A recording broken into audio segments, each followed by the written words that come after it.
A psicologia positiva é um movimento científico que busca descobrir o que torna um ser humano feliz. Ela surgiu na década de 90 e tem sido cada vez mais usada para as pessoas que, ao invés de buscarem uma cura psíquica, querem apenas aprender mais sobre a felicidade. A psicologia positiva é um movimento científico que é voltado a estudar o lado funcional do ser humano, né, e não a doença, como a psicologia fez, né, por meio das várias linhas que ela possui.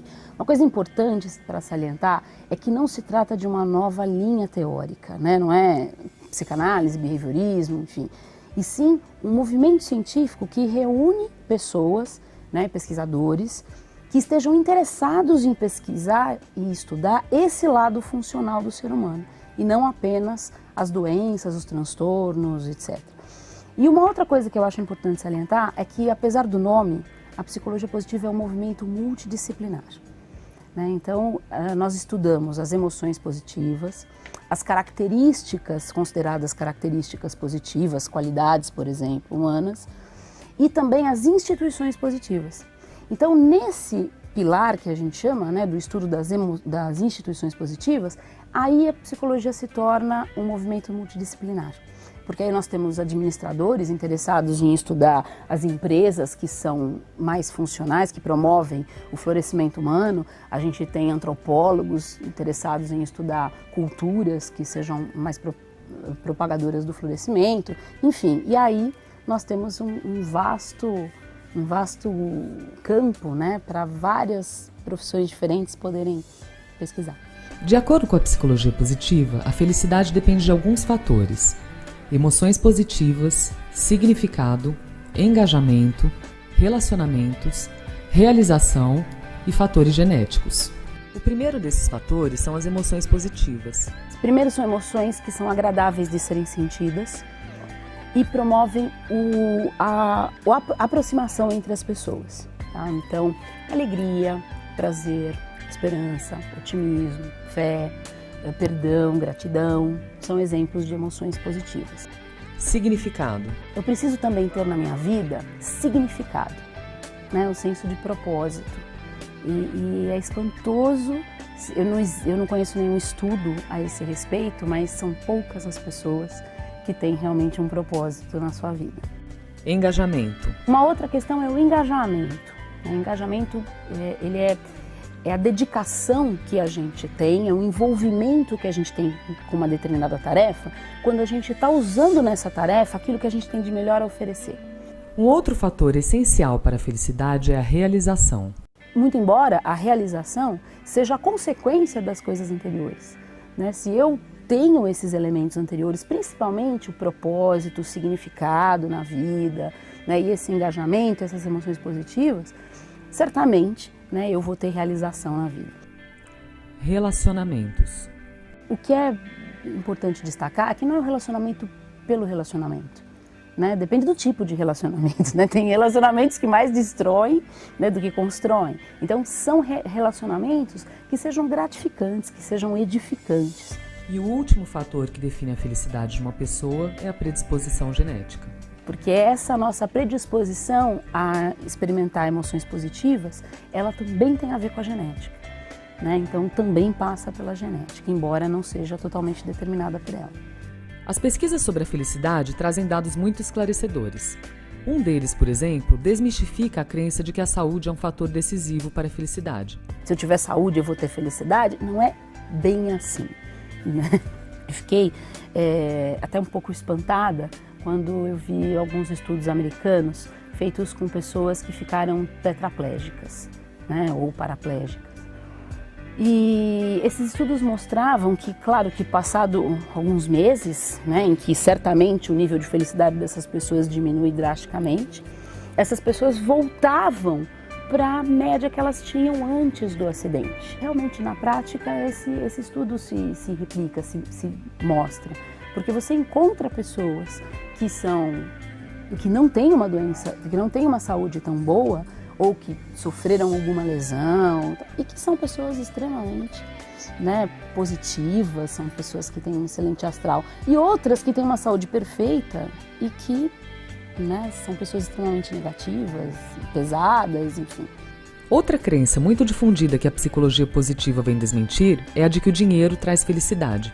Se você pegar aquelas pessoas que vivem na África ou, infelizmente, em algumas regiões do Brasil, que vivem numa miséria muito grande, se você der dinheiro para aquelas pessoas, isso vai aumentar os níveis de felicidade. Agora, depois que a gente tem as nossas condições de sobrevivência garantidas, se a gente for ganhando mais dinheiro, isso não vai se acumulando em termos de felicidade para nós. Os estudos mais modernos mostraram que dinheiro não traz felicidade, mas felicidade traz dinheiro. As oportunidades vão agraciar muito mais as pessoas que vivenciam emoções positivas e, por isso mesmo, são pessoas mais felizes. Outra importante conclusão da psicologia positiva é que o segredo da felicidade nas relações tem algumas características bem especiais. Existe um estudo especificamente com casais que a pesquisadora estava tentando prever o sucesso dos relacionamentos.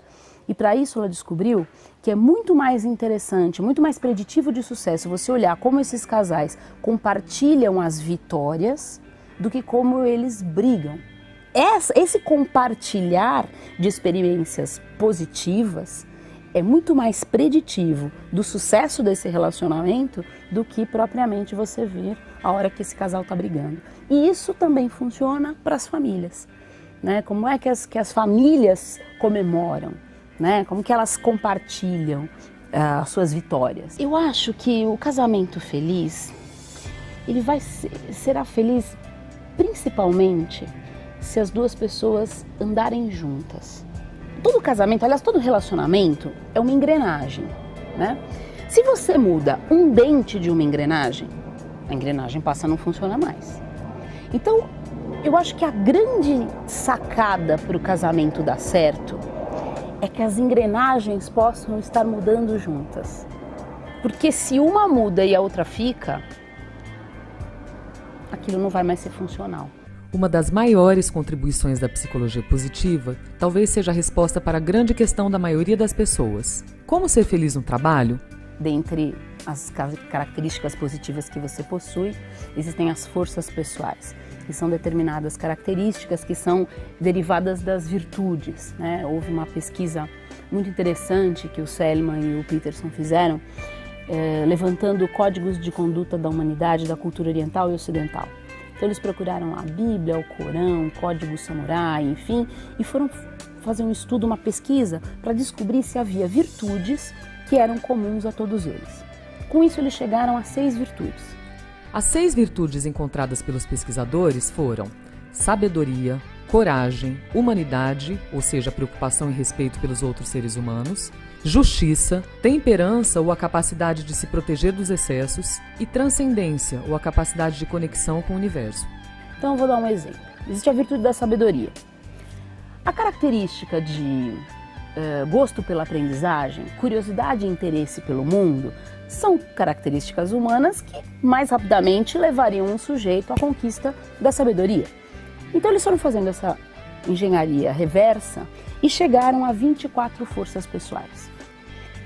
Todos nós temos, se eu te mostrar a lista das 24, você vai olhar e vai falar, Liliane, de verdade, eu tenho um pouco de cada uma, né? Todos temos, não importa. Você pode ser um bandido, também tem. Como que você vai usar isso é uma outra questão. Mas dessas 24, existem 5 que você olha e fala, nossa, isso aqui é a minha cara, essa sou eu, nossa, de montão. Essas 5, que são as 5 principais, é que a gente chama de suas forças pessoais. É como se você nasceu para oferecer aquilo para o mundo, é natural seu. Muito bem. Se você fizer qualquer atividade e usar a sua força pessoal, você vai entrar em flow. Uma descoberta muito importante das pesquisas em psicologia positiva é o conceito de flow. Flow, ou fluir, é um fenômeno que acontece quando estamos totalmente engajados em alguma atividade, com toda a nossa atenção presente naquilo e fluindo naturalmente. Você certamente já sentiu isso. Concentração intensa, feedback, ou seja, suas ações têm uma resposta automática e imediata, a pessoa não se percebe mais separada da ação, motivação e desafio.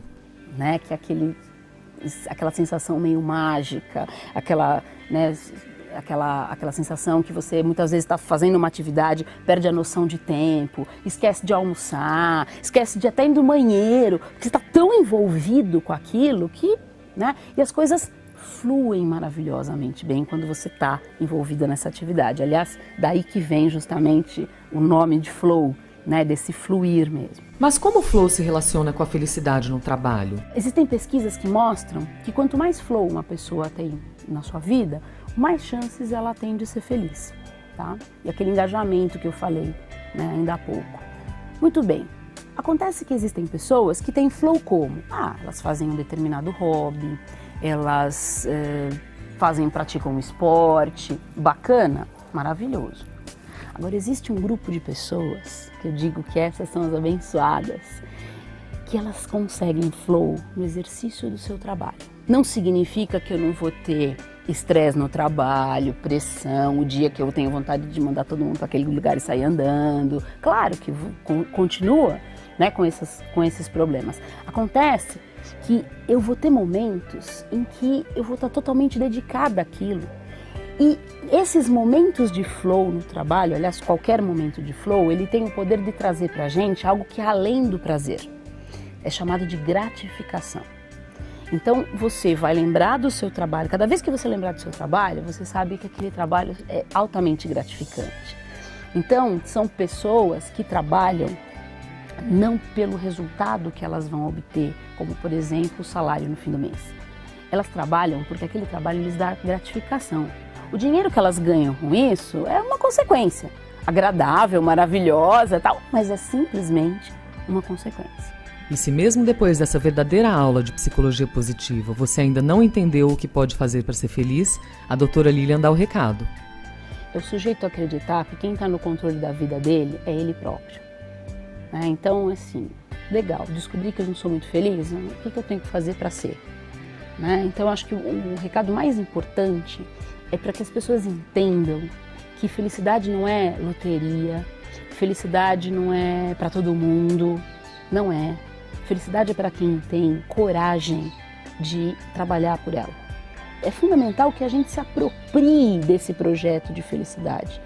Só assim que a gente realmente vai conseguir potencializar e construir uma felicidade duradoura e não simplesmente prazer, né, que para a sociedade de consumo funciona muito bem, mas em termos de significado, né, não acrescenta nada para nós.